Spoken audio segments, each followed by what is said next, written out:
play, our No, but art, check this but out. also shit that y'all can relate to and like as a Yeah. listener and shit like that. No, Right. no, but check this out.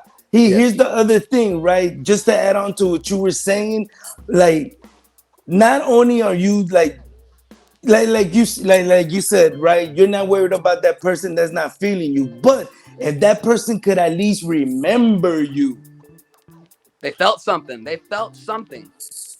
listen, that's a win. That's a win. That's a win. I'll take that in the win column.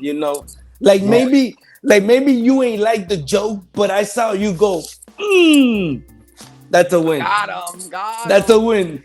Right. However you want to take it, that's a win. But Right. that's what y'all do too. Well, comedy is Right.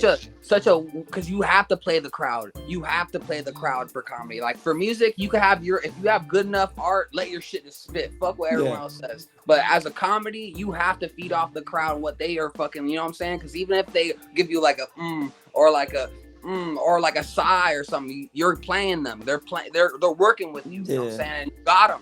Right. That's a whole nother field. You have to play with the crowd.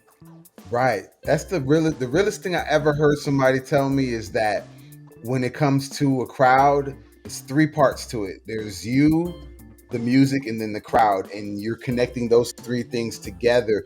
And I was like, man, that's true. When I sat there and thought about it, I'm like, man, I need to think a little bit about the audience, not too much to where I dilute my art, but also think about the connection, and that connection starts with yourself. When you have that connection with yourself, it's almost like a metaphor for life. You have that connection with yourself. When you have that thing going, it's going to resonate with someone. It may not be right now. It may not be right then and there. Someone's going to resonate with that. You put those frequencies out. That's why I say, no matter what, put the art out, because you never know who it's going to hit.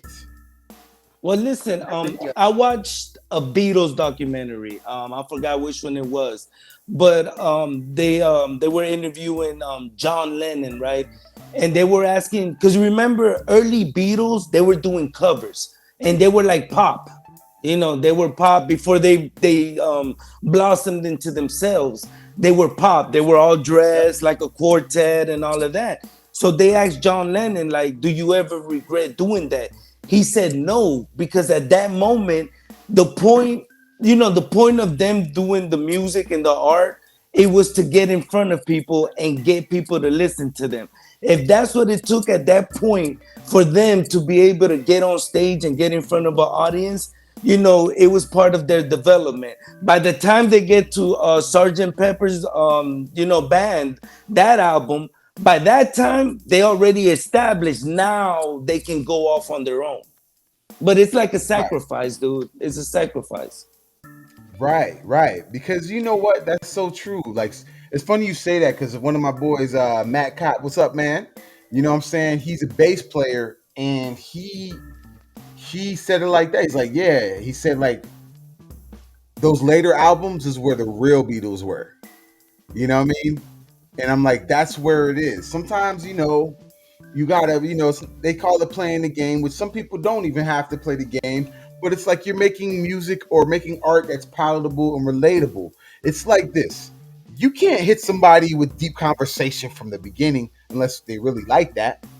But you kind of sometimes have to break the ice a little bit. You know what I mean? Read the room. Read the rooms. Maybe have something a little more general, or something that's a little more, a little more whichever, then get a feel for it. If they deal with it, maybe then you can kind of go a little deeper into the subjects and things like that.